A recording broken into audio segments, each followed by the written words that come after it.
All Good, right. Hey, good hey. morning, everyone. It's the 29th of December, 2025. We have just a couple more days in 2025. And Yeah. today is my mother's birthday, by the way. Just happy Ah, birthday to Maria.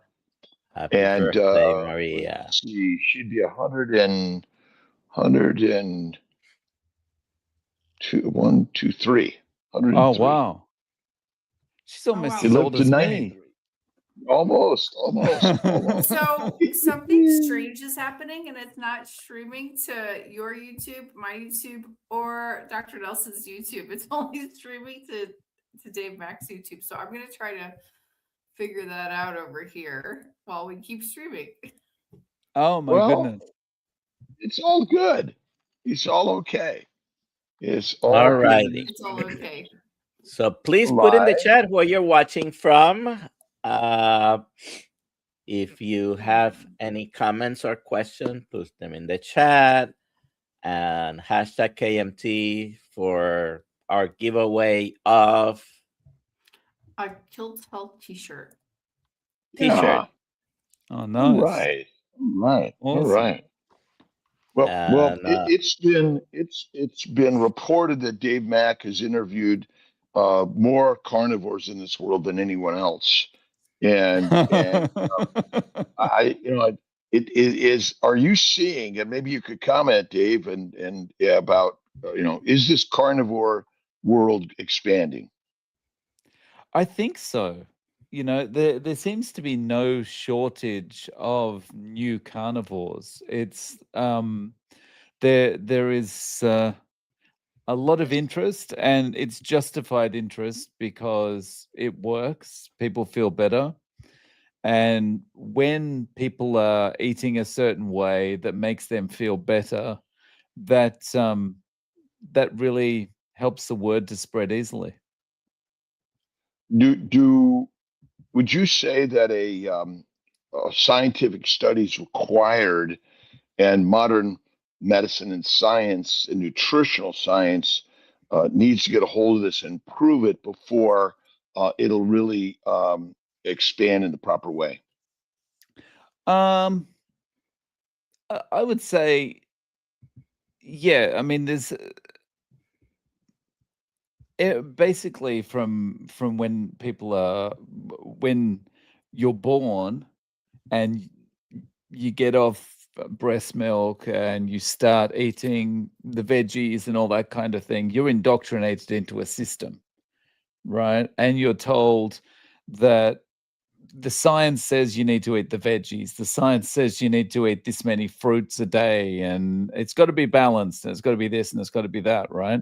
So for the wider public to really feel like it's a thing they can do, there would have to be some kind of mainstream media, mainstream medicine kind of backing for it, I think. But it won't stop the growth, but it just hinders the growth. Yeah, well, I'm convinced that science is no more accurate than marketing by the major corporations to sell us products, because the science is sugar centric and Yes. anti-fat, and so I'm just curious, and in so many ways I see carnivores as sort of considering this hard science, like there is a truth to science at all. But ultimately, science has really developed over the last few hundred years. Right. But even in the last few thousand years, it's been sugar centric and alcohol centric and control centric. Mm-hmm. And really, I see the movement in people like yourself and sharing the wisdom of people's experience as more powerful than any scientific publication that we will ever see. Yeah, I agree. I mean that people's experiences, people's lived experiences, the results they get from the food they put in their mouth is ultimately what drives it, and what is convincing people of the benefits of it. It's like you don't say to a lion, "Hey, you should be eating a balanced diet with some lettuce in there as well." some spinach leaves would do you good. You know, the lion would look at you like, I don't care what your science says. I'm eating my, I don't know, alpaca that I've just killed or whatever, you know. And in your years of sharing the stories around the globe, what have been some of the most powerful observations that you've gleaned from this? I think, I mean, I think the most powerful thing really is that your body can heal itself. And we're indoctrinated into this thinking that your body can't heal itself, you need medication, you know, which makes no sense. We see like we see our body healing on the outside, and we think if we want it to heal on the inside, we need to go to the doctor and get a prescription. And when when you look at it like that, it kind of doesn't make sense, right? If the body can heal itself, it's probably pretty good at healing internally.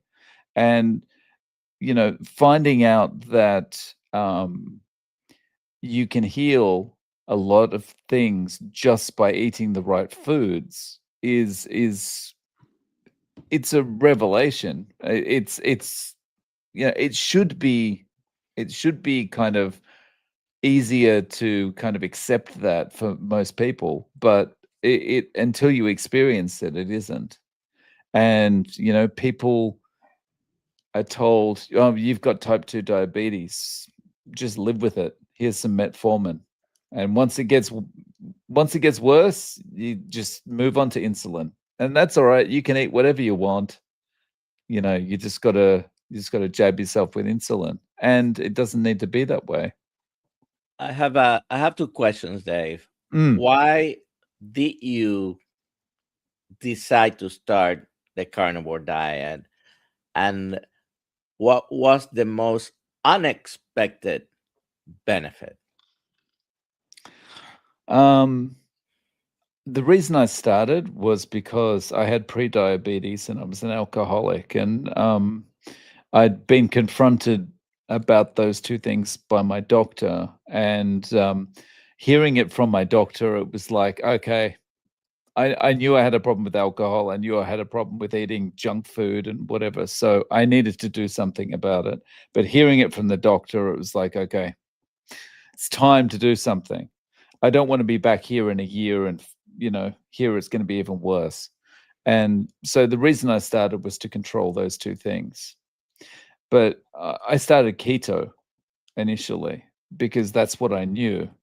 But I did know that keto gave me self-control. So I thought, well, that's probably the way to go to get self-control.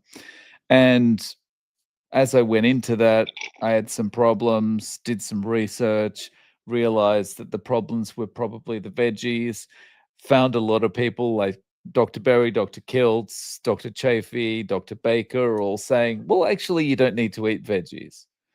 And I thought, well, I'm not married to the vegetables. I'm only eating them because people tell me I need my phytonutrients. So I'm just going to give them up and see if things improve. And they did.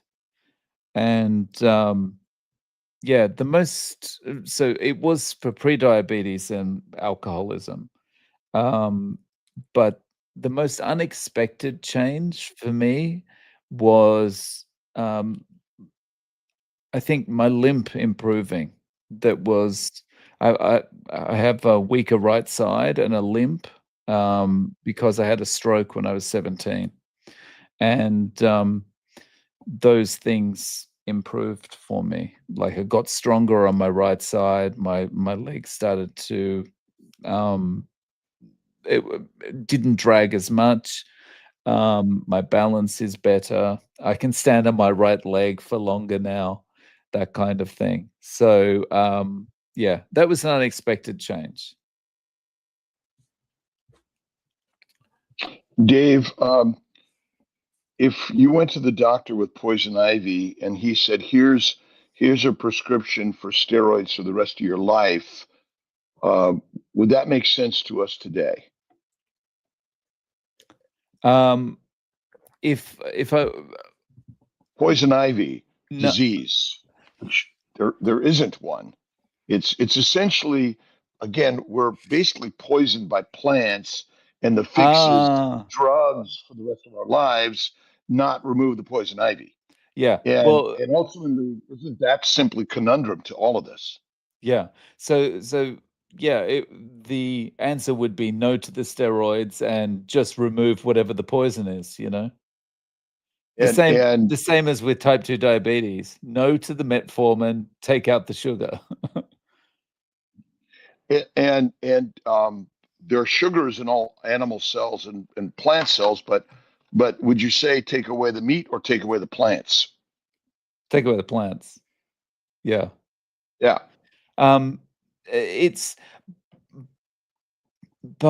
you know, it seems so straightforward when we say it and when we're talking, right?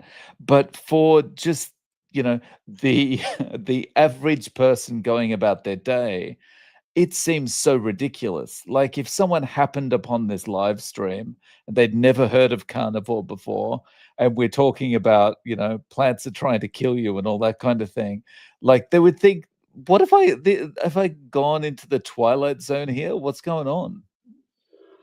It's the Matrix, and we're taking the wrong pill, basically. I mean, that's kind of what's happened, and yet, you know, what's amazing, yourself and Dr. Nelson and Ali and so many people here on this same journey, but they're also interviewing others and sharing their stories online. I was on with Stephanie, George, and John yesterday, and you know, it's this. You tell a friend, they tell a friend, they tell a friend. It's sort of this expansive concept idea, secondary to social media, which is really changing lives more than any scientific America or journal is ever going to do. Right. So I think that carnivore kind of has the same momentum that I saw with the Atkins diet more than 2 decades ago. So when more than 2 decades ago, like everyone was poo-pooing Atkins, right? His book had just been republished and it was really big on TV because everyone was doing it and it was good for views on, you know, current affairs shows and all that kind of thing. But people were doing it and seeing that it worked for them. And so it was just getting momentum like that.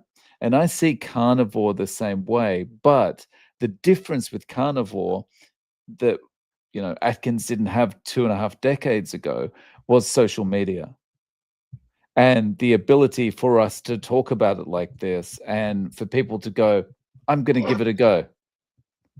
And, you know, if someone gives it a good try for 90 days, there's very few people going to go, yeah, don't like this feeling healthy stuff. I'm going back to the carbs. Yeah. I mean, ultimately, we can't. I mean, trademarking carnivore diet is kind of it's been usurped by God a long time ago. And although I'm sure someone's going to try to do it, it's such a masterful concept. It gets back to our ancient rights and truth and reality of who and what we are. And maybe that's why it's so powerful. I've been playing with AI, and boy, it fights tooth and nail on glucose is your energy first, and that you need a balanced diet, and you know, that pushback that we're seeing by the system, but the more I play with it, the more it goes, you know, yeah, you're right, Kiltz, Dave Mack and Dr. Nelson. Oh, yeah, you know, you guys are. This is really magical, and I know for myself at 55, you know, I played with keto, and before that paleo, before that Atkins, and it was carnivore that, you know, created the simplicity of this concept, and the growth and creation of it. Dave, Yeah. what do you tell people who say this is a very restrictive type of way of eating? I'm stealing this from someone else, and I can't remember who said it. But if someone tells me carnivore is restrictive, I say not as restrictive as type 2 diabetes, not as restrictive as MS. Those things are way more restrictive. Your wife usually doesn't say it's okay to have a girlfriend on the side, does she? No. No, no. Straight as an arrow will hit the target. A wandering variety. It's just like have 5 boyfriends or girlfriends at one time and see where that gets you. Right? This idea of variety and abundance and balance. Right? It's like I've got girlfriends here and a wife over here. It's well balanced. Well, so I think that a lot of the terms like balance, I feel like that's the doctor/nutritionist/dietitian's get out of jail free card. It's like, because when you say you have to eat a balanced diet, that's like, there's no definition required. When you say it, you're just putting an idea into someone's head, and then they interpret it the way they want. It's eat five serves of vegetables a day or something like that, right? So what vegetables are going to be the right ones that I should be eating? No one defines any of this stuff. And so it's just these arbitrary kind of slogans that they throw out at us. Well, it's kind of like the idea of healthy diet, essentially, because the word healthy is actually a misnomer. Also, that's a Right. marketing term. Anyway, it has Yeah. really little to no truth in reality. Yeah. There's so much of that stuff. Really, it's just we're just fed that same thing all our lives, and unless you're faced with a situation where you need to question it, like maybe you're really sick and you've tried everything and nothing helps you, so you're looking for an alternative, that's the only time that you kind of say, well, is this balance thing really working for me? Is this 5 a day thing really working for me? Yeah, and is our obesity problem really a pathologic condition of humans, or is it a master manipulation of the message to humans that is convinced us all that it's our problem, we're broken, and has nothing to do with a healthy diet? Yeah. And it all kind of has been a bit weird in the last few years as well, right? Because we had this moment in time where it was like healthy at any size. You can be 56,000 pounds and you can make it onto the cover of Cosmopolitan. It's like, because healthy at any size, and then like you weren't allowed to say like maybe you need to change your diet, or maybe you need to consider not eating as much of this stuff and kind of eat more whole foods or whatever it is. And then all of a sudden Ozempic appears, and suddenly healthy at any size is not a thing anymore. It's like, all the people that were proud of their size are now like rushing to Ozempic. So we're living in this really weird time but I think we're probably freer now to talk about diet as an impact in people's health.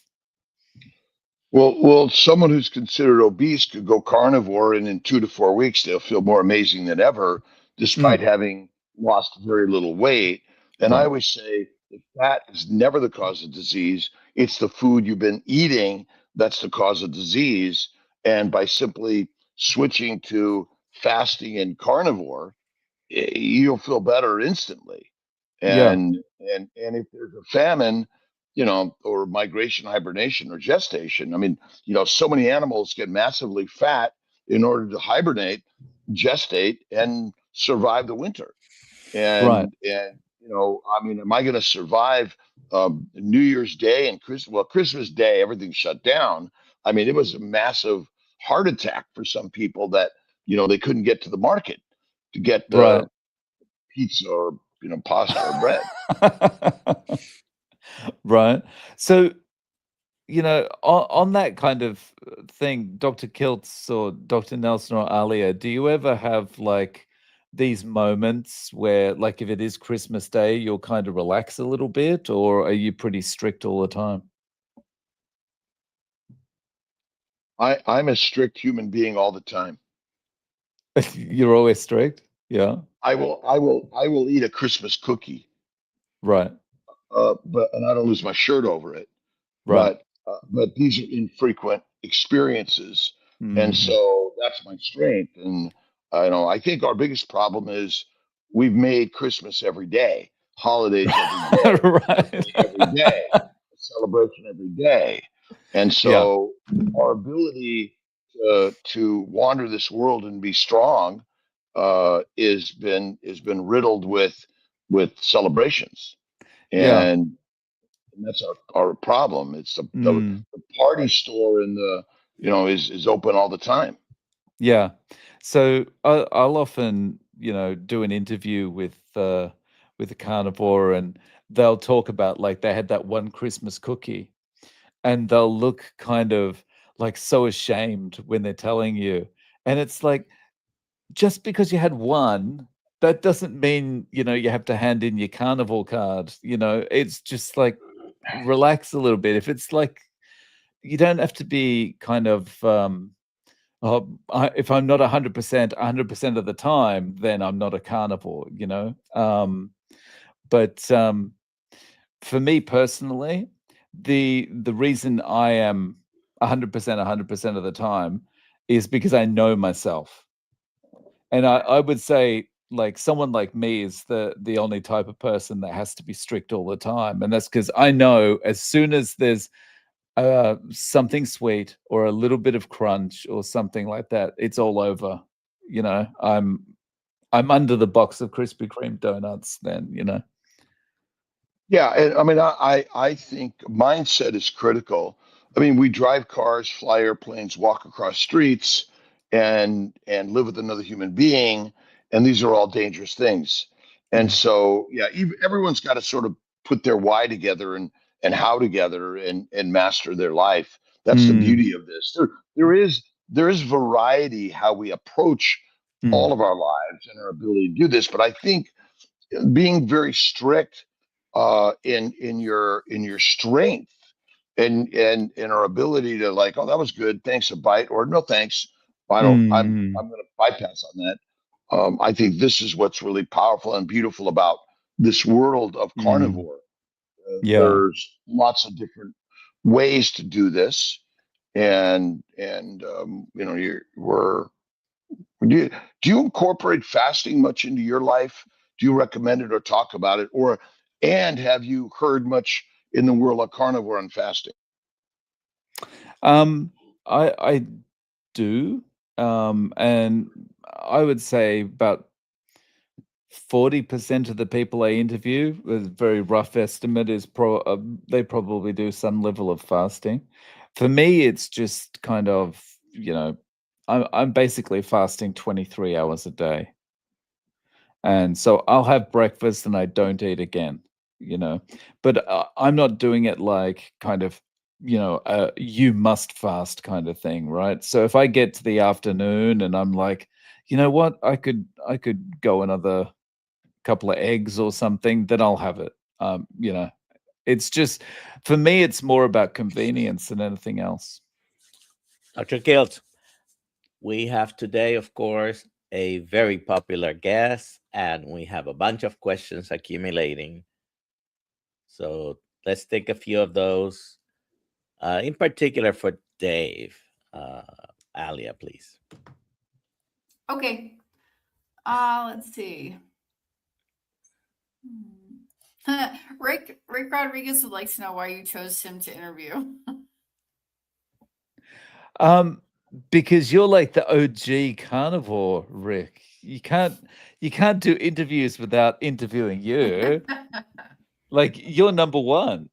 So yeah, 100%. you're at the top 100%. of my podcast list, Rick. And just in case someone's watching and doesn't know, Rick has been carnivore for now 42 years, correct, Rick? I think Next. 43.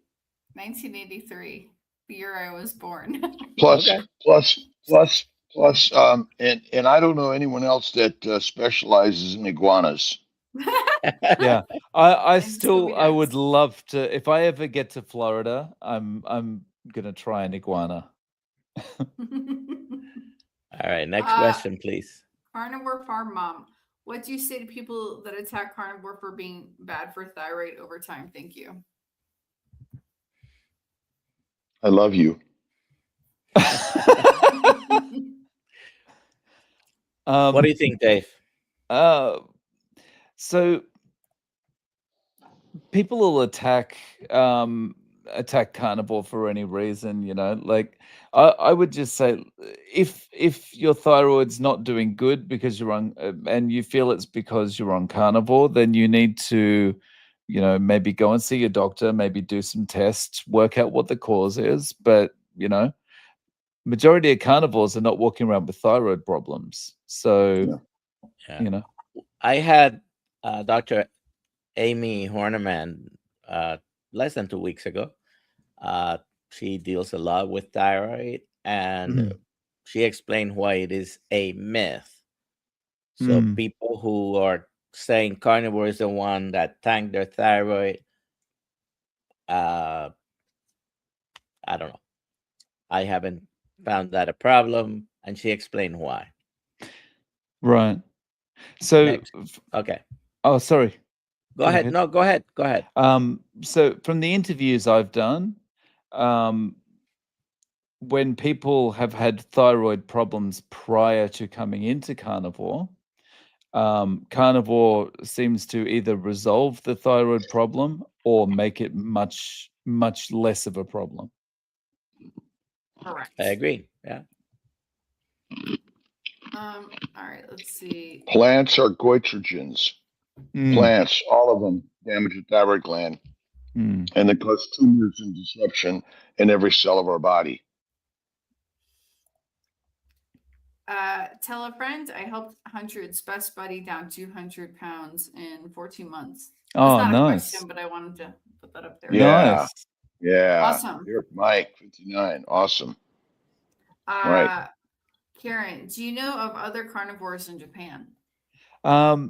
Yes, I've interviewed one Japanese carnivore who lives in Yokohama, and I've met up with two carnivores in Osaka, but they're not Japanese.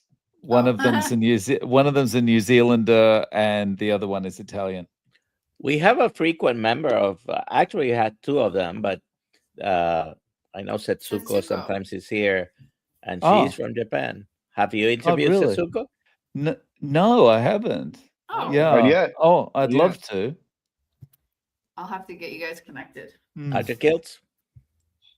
So it's been reported that the Japanese tend to live longer, and I'm curious about your observation about health in Japan, and why their diet may be a factor, their lifestyle may be a factor, or you're noticing the same problems in Japan as the rest of the world. So there are the same problems here that there are in the rest of the world. However, it's on a slower growth curve than it is, say, in Australia or in the US or in Canada. And part of that is Japan imports things much slower than other countries, you know. and assimilates new practices and new food processing and all that kind of thing much more slowly. And so there is a kind of an obesity problem starting to raise its head here, but it's in the kind of, you see it more in the elementary school age group at the moment. It's not so much in adults. Having said that, I think people in Japan live longer and live healthier lives more because of culture rather than because of the types of food they're eating. Because I mean, they eat a lot of carbs. They eat rice and they eat a lot of plants and stuff, but they also eat a lot of meat. So part of it could be like maybe a balancing out thing, but a lot of it is culture. They have a thing called harahachibu, which is, stop eating once you feel 80% full. There is also like this kind of stigma that would be assigned to someone if they were kind of sitting at a dinner table kind of, and they were obviously eating a lot more than everyone else, because Japan's a very harmony kind of country, so people don't like to stand out. So for all these kind of reasons culturally, I think that kind of helps Japan keep the weight down. Do they eat less? So eat less amounts, less frequently, walk more, and eat more meat.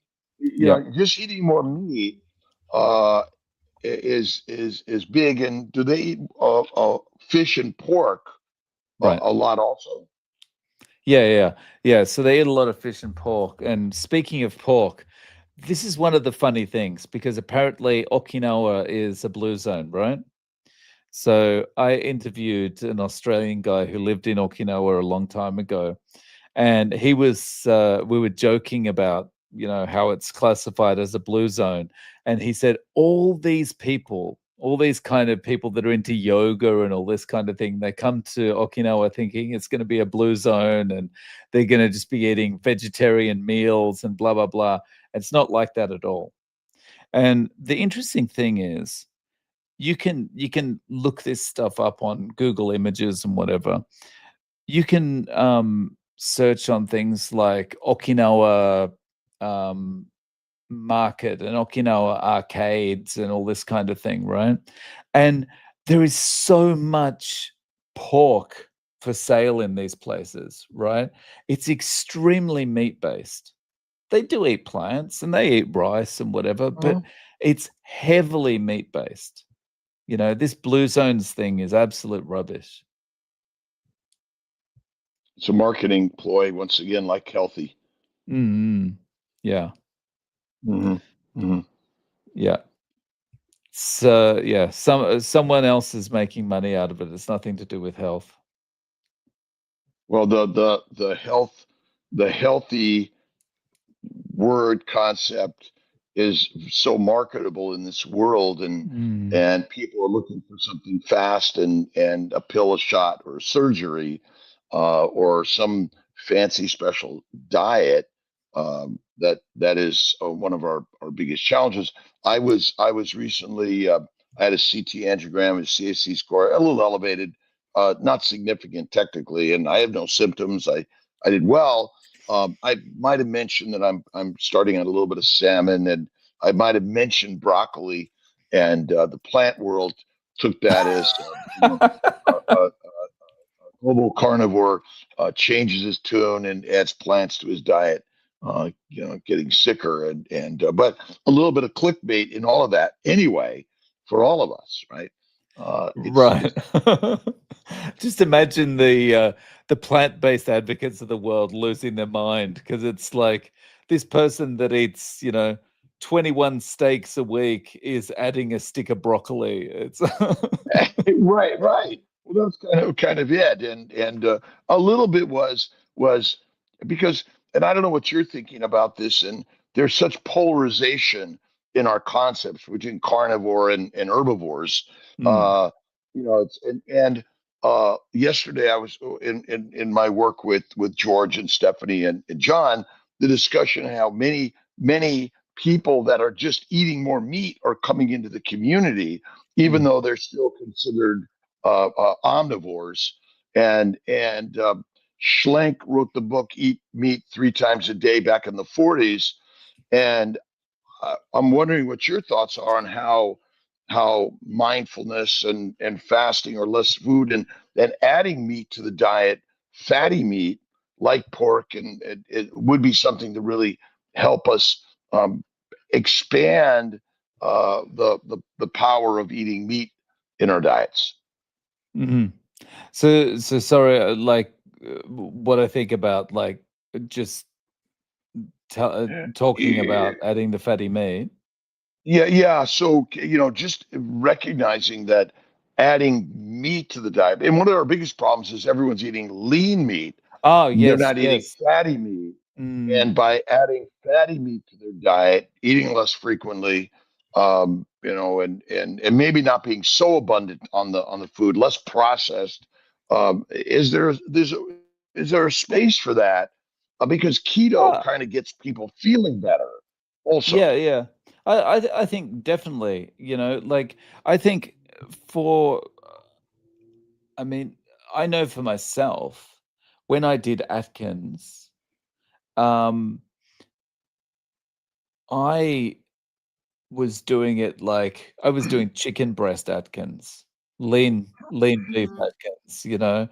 and like because no matter what happens, unless someone smacks you over the head and says, "Oi, eat some fatty stuff," you're programmed to eat that way, right? And Yeah. and I was programmed in a way that I didn't like it at all.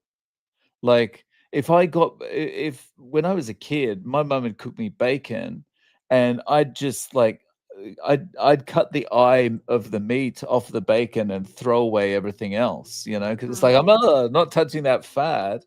Um, and so basically, a lot of people who are, say, doing Atkins, keto, that kind of thing, they're in effect they're almost starving themselves because they're probably eating lean meats. If they could be encouraged to eat more fatty meat with their diet, it would be advantageous for them, definitely.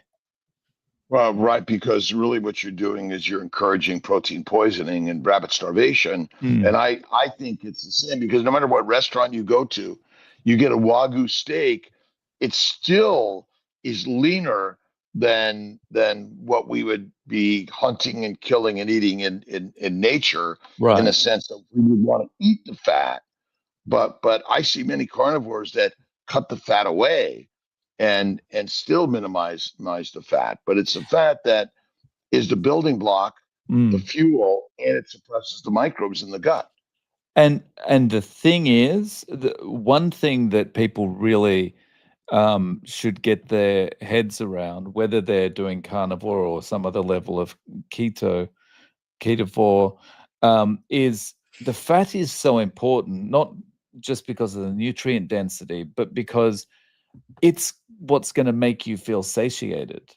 That's what's going to stop you feeling like going back to the kitchen an hour later to look for something else to eat, Yeah, the fat is the part that, I always say the single leading problem is a low fat diet. And we would be much healthier, because even if you go back, 50 years, not even that far, the in the 70s it began, but really to see it, but it was lean meat was the biggest culprit. And by going high fat, which was our standard butcher, you weren't getting the leanest of meat, and that's maybe our single biggest culprit in the world is a lean meat diet. And then the snack world and the constant feeding world, food Right. is delivered easily, overabundance essentially. Yeah. I remember my stepfather telling me when he grew up, they had very little money as they were growing up, big family, that kind of thing. And he would talk about how they didn't have all that much to eat, and they'd end up like scraping the beef dripping out of the oven and eating that. And look, thinking about it now, I'm thinking, actually, you were eating the right thing back then, even though it was because you had no money, you were still eating the right thing. We have a question, Yeah, should we take a Dave? few more of these? Rockin' Coach Jamie. How hard was quitting the alcohol? Did, in your opinion, carnivore make quitting alcohol easier? Yes. So the reason I decided to go ketogenic as soon as I heard about heard the doctor telling me what I knew, and that I needed to stop the alcohol, was because it gives you self-control. I think whenever you've got ketones fired up in your body, that's when you have a really strong self-control, or at least that's my experience anyway. And that helped me, but I had to do that in conjunction with making sure that I wasn't triggering myself throughout the day for the first few weeks, few months. And that was, I'd be walking to work and I'd have to take the long way around so that I wasn't walking past, because I started work in the afternoon. So I wasn't walking past the open bar or something on the way to work, or, on the way home. I had to avoid walking past the convenience store where I could walk in. I used to walk in every night and buy a big can of beer to go home on the train with, and all that kind of thing. So it was a combination, but definitely it was the self-control with carnivore that was probably the biggest thing. And part of our problem in this world is basically this bud's for you. I mean, we're basically all directed that, alcohol's good. And even to pregnant lactating women, the American College of OBGYN says a glass of wine a day is okay. Oh, wow. And we're marketed into misery, essentially. Mm. And that's our biggest problem. And, ketones, by the way, show up because of a low sugar environment. And so the real trick is plant sugars are highly addictive because they're meant to be, because it gets us fat, but they weren't available. Here I am up in Princeton, and the snow's on the ground, and all the plants are pretty much in hibernation. There are a few little holly berries and other berries on the plants, but I'm sure they're probably not good for us if we decided to just pick a meal. Yeah. As you say, the sugars are doing their job. They're fattening us up, but we never had the abundance that we do now. We didn't. We were never meant to be able to walk into the kitchen and choose from 100 different boxes of stuff. Cereals. We're serial killers. So speaking of cereal, I was going through my emails today, and I found a photo of a box of cereal. I think it was a British interviewee had emailed to me, and it's Kit Kat cereal. This is how far we've fallen. We're eating Kit Kat cereal for breakfast and going, that's part of a nutritious start to the day. It's mental. It is incredible that Fruit Loops and actually any cereal with skim milk in the morning just, first of all, sets you up for failure for the rest of the day and the hunger cycle. But it is stupid if you think that loading yourself up with sugar in the morning is going to be healthy for you in any way, shape, or form. Yeah. And it's like parents are giving their kids this stuff and going, why can they never concentrate? This is, they can't focus on anything. That's crazy. Can I just say one thing real quick? My son on No. Saturday was like, I want to fast. And he's Oh. like, I'm going to eat at lunchtime. And guess what? He ate dinner and then he fasted. He's 9. He fasted at lunchtime. He was reading his books all morning. Total concentration on reading. Wow. Yeah. And it all like, I didn't even have to ask him. He's like, I'm just going to read my books this morning. Strength. That's awesome. Strength in doing something really biblical, which is fasting. And I always say fat and fasting. Add fat and fasting to your routine. I don't care if you're a carnivore, an herbivore, or an omnivore. It'll make you feel better than ever. Yeah. Next. The strong carnivorous.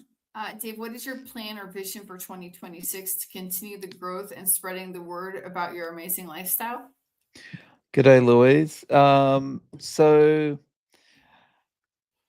I would like to have a plan. I would like to have a vision for the channel, but basically I'm doing everything on my own. And so I'm so far down in the weeds, just kind of interviewing and then knocking an interview out, editing it up and that kind of thing. And then, following up with people and arranging meetings and stuff to do more interviews, that I haven't really sat down and thought about it. Yeah. It feels like, I'm kind of spinning plates and stuff, and haven't. Let's see. What do you all think of GLP-1 for sugar carbohydrate addiction?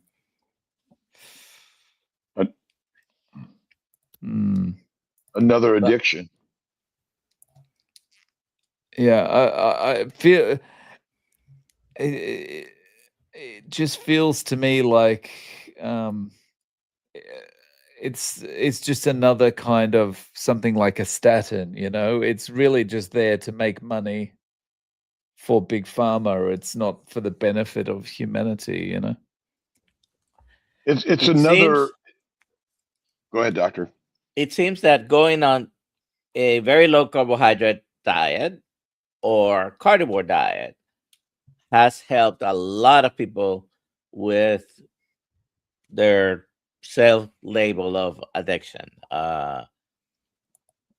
And you cannot argue with so many anecdotes, although there seems to be some growing scientific evidence as well. But yourself included, have used this type of way of eating to help with the addictions, right? Yeah. I would definitely be using carnivore as a first step to try and get over addictions to things. Because, as I say, it's self-control. It's good for self-control. It re-establishes the nature of who we are: strong, powerful, and capable of everything and anything. And the addicted diet we've been given basically makes us addicted to the drugs and the doctors, the dissections and more. And this is why it's important to share this in our, I write about it and talk about it at work and when I go to meetings, and it's always about, hey, the cause of all disease is your dietary advice, and that's our problem. And but we can also think about carnivore as a therapeutic modality first. Yeah, definitely. Yeah. Oh, g'day, Mitch. I just saw that message that's on screen. Yeah. We have Have we ever hit 300, Alia, in the morning? With Dave. With Dave. What's that? Dr. Nelson asked if we ever hit 300 on the live stream, and I said with Dave. With Dave. Oh, wow. We got to 300. We're almost there. Oh, wow. We're almost there. Let's see. Carnivore Farm Mom, why are carbs claimed to be the good feeling mood micronutrients, but they make me anxious and depressed? I guess they're claimed to be because the more you buy them, the more big business makes money. Well, and think about it. When we use the word carbohydrate, none of these foods are natural to the human evolution, and they're all basically they've micronized the plant products, which essentially deliver heroin, cocaine, marijuana, nicotine, caffeine-like substances, and alcohol to us all day, all night. And they are good feeling, mood altering drugs. Essentially, marijuana is good for us, right? Alcohol is good for us, right? It's that's our problem. It's good for the people who make the money and make us miserable and then sick and require either hospitalizations or some other highly expensive treatment that usually makes us addicted to something else. I always like to think about it like this. In a food company, the food scientists are only there to make us want to eat more of whatever food they're working on. And that's a good enough reason not to eat it, I think. Right. Dave, what do you think in general about ultra processed foods? And when we go to supermarket, that's about 95% of what's available on the store. But what are your thoughts about ultra processed foods? I see it as poison when I walk into the supermarket, and like if my daughter says, "Oh, look at this thing I got," I'm just like, "Oh God, don't eat that, please." But I also think regarding ultra processed foods, the tobacco companies bought all the food companies. Yeah, I think when they did that, they probably started running the food businesses after the takeover, and they're probably sitting looking at themselves and thinking, why did we struggle all these years trying to sell a product that we had to kind of do underhanded things to kind of addict teenagers and whatever to the product, when we could have just been selling this perfectly legal product the whole time that's more easy to get people addicted. Yeah. So. Yeah, they haven't stopped doing the underhanded stuff. Money is the master. Yep.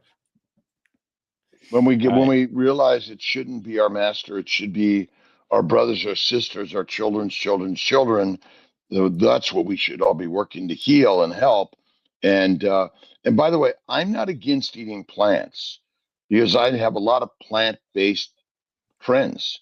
What I highly recommend is add the fat, eat less frequently, and cook the plants well to minimize or eliminate the toxins.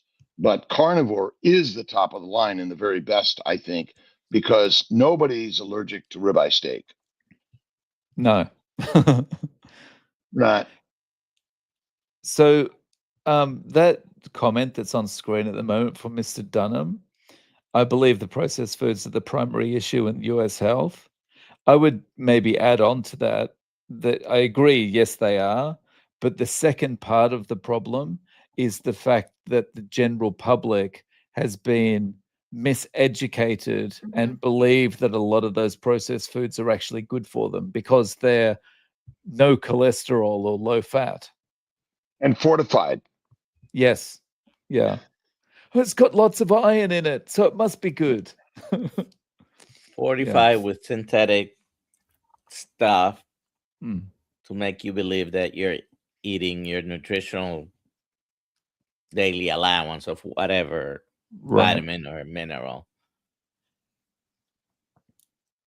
Yeah, we're masterfully manipulated by the message for thousands of years to control those that are easily manipulated. So the explorers exploit the exploitable, basically. Right. Yeah. Marketed to misery. Oh, yeah. That's it. Yep. Don't even trust me. You guys got to do your own research and own experimentation. But Right. I've got so many men and women conceiving on a carnivore diet, and think about all the diseases are essentially got to be from our diet. Now, that DNA has something to do with it, but it's a minor player. Right. So what you just said there, Dr. Kiltz, is something that I think is one of the nicest things about carnivore is that, you can say, don't trust me, just go and try it yourself. I'm not trying to sell you a meal plan. I'm not trying to sell you some ebook that'll tell you how to eat a steak. Just go and buy the stuff and try it for yourself and prove to yourself that whether it works or not. It's very nice to be able to do that. What would you Tia, advise to someone who's listening and is carnivore curious? What will be your first step or your advice on how to do it? My advice is always take a day at a time, because I think when we're about to embark on something new, we've got this really, really good way of going, okay, I'm going to do carnivore for the rest of my life. And then immediately then you rush out to the grocery store and you buy all the ribeyes and you come home, and then you immediately look and think, how am I going to do this for the rest of my life? I've never done anything for the rest of my life before. I've always given up and not followed through on anything I've done before. How am I actually going to do this? And you start to question yourself so much, you end up talking yourself out of doing it, right? And so what I would say is, don't think about, I'm going to do this for the rest of my life. I'm not going to do this for the next month, the next week, anything like that. Just think about, I'm going to do this today. I'm going to get to bed tonight without going off plan. And what happens is you wake up the next morning and you instantly have two feelings. Those feelings are, I feel better. And the second feeling is, I did it. And those two feelings up your resolve a little bit so that it's much easier for you to get through the next day. And then every single day, you just focus on getting through that day. And you never start projecting out like, I'm going to do this for the next year or anything like that. And after a while, it just gets to the point where it's just, this is the way you eat now. You're not thinking about short-term, long-term, anything. You're just thinking, I'm carnivore, I eat this way. There we go. Here's a question. Raymundo. Is carnivore okay for someone who had a recent prostatectomy? Go ahead, Dave. I'm not a doctor, don't play one on TV, and haven't interviewed anyone who's had a prostatectomy and then done carnivore. So are you a human being? Yes. Is carnivore good for human beings? Yes. Well, yeah, I agree. I mean, I don't care what the diagnosis is. I mean, would we feed a lion who has a broken leg a vegetarian diet? Well, that's when they get grapes, right? Yes. Grapes and bananas. Lied to by the lions. Let's see. There was a question I wanted to ask. There's a bunch of questions, but let's take this last one. By the way, 306. Thanks everybody for watching and hanging out with us. Scott Ellis, what advice would you give for starting my 14-year-old son on carnivore? He has Tourette syndrome.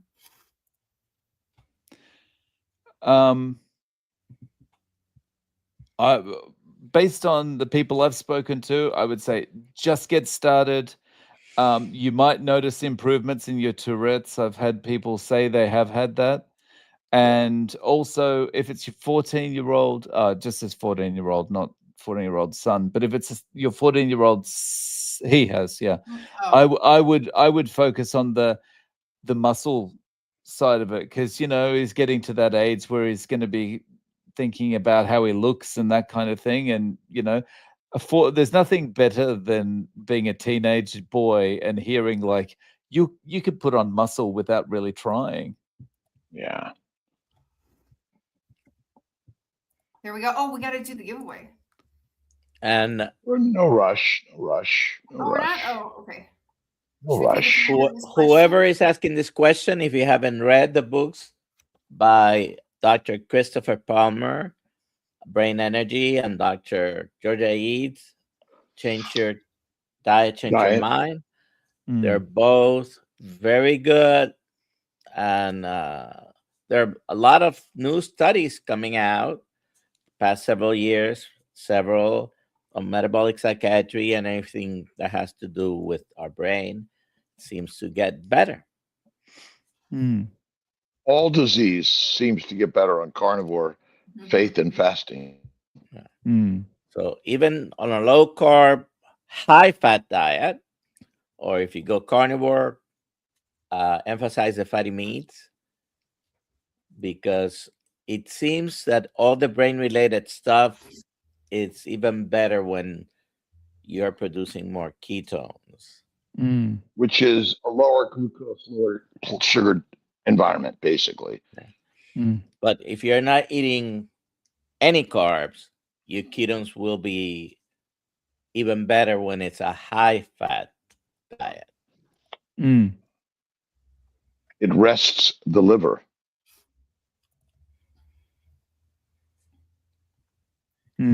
All right. So how many more questions should we get to? Dun, dun, dun. Let's do two more. Two more, Dave. That'd be all right. You hang out a couple more minutes. Cool bananas. All right. Okay. Dave, what do you do about social eating after breakfast at home? Do you sit with your wife and daughter at dinner? Typically no, because I'm working when they're having dinner, and that's that's kind of a normal thing that happens in Japan. Usually, like there's one parent out of the house working, at dinner time. But yeah, social wise, if I was to go out with friends for lunch or something, I just I would have just the steak or just the burger patties or something like that. If that's not available, if it's like a tofu restaurant or something, I'll just sit there with a nice coffee and enjoy the conversation. Nice. Cool. Raymundo says, Dave, give it 3 months. You'll be interviewing somebody who has had a prostatectomy. All right. I'll definitely try to get one of those guests. him. You'll interview him in 3 months. That's what he's saying. Yeah. Awesome. I'd love to have you on, Raymundo. Cool. Okay, last question. Dave, what do you eat in a day? I eat about a pound of ground beef, or a pound of thinly sliced beef, and 6 to 8 eggs. And occasionally I'll chuck in a can of sardines. I'm trying to eat more sardines because I haven't been very good with the seafood, because I'm not crazy about the smell and stuff like that. So yeah, despite living in Japan, I've got seafood everywhere, but yeah. Awesome.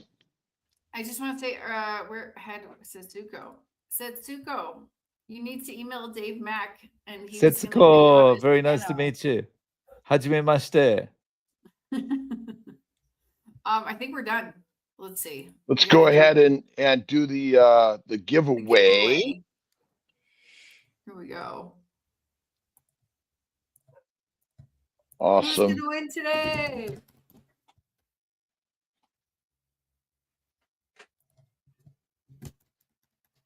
Kelly Broken Carnivore, congratulations. Please email me, alia@drkiltz.com with your shirt size and address, and we will get that shipped off to you forthwith. There you go. Congrats. All right. Congratulations. Everyone continue to listen and learn from Dave Mack, master carnivore and man around the world. Any last moment, last comments, Dave, and last comments, Dr. Nelson? Before Dave, just a reminder, 5:30 p.m. today or tonight, 5:30 Eastern time, our Zoom call within the community. It is free to join. If you're not a member, join the Kiltz Mighty Tribe, and we'll see you at 5:30 p.m. Dave, where can people find you? My channel is No Carb Life, so you can search No Carb Life in YouTube or search on @0carb. That's how you find me. One more question. Someone was sad we didn't get to it. Eliza, can I please ask what is okay to eat on the Lion diet? Sadly, I have 2 autoimmune disorders, tried different eating diets, even AIP protocol, and I'm still having issues. I've decided on Lion. Just ruminant meat, yeah, and salt and water. So Yep. lamb, beef, goat.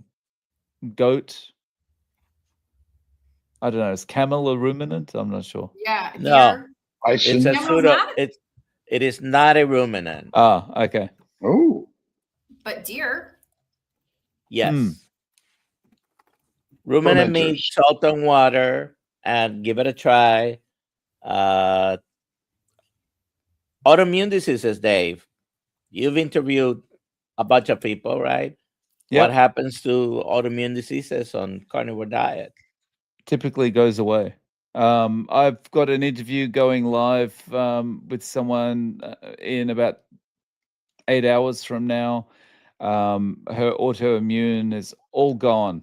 Years of steroids, years of methotrexate, gone. poison ivy. Awesome. Mm. Yeah. Poison ivy, it's all it is. Poisoned All by right. plants. Yeah. All right. Thank you, Dave. everyone tonight, 5:30 Thanks, p.m. Alia. Cheers, Eastern. guys. Thanks for having me Bye. Cheers, on. everyone. Have Bye. a great day.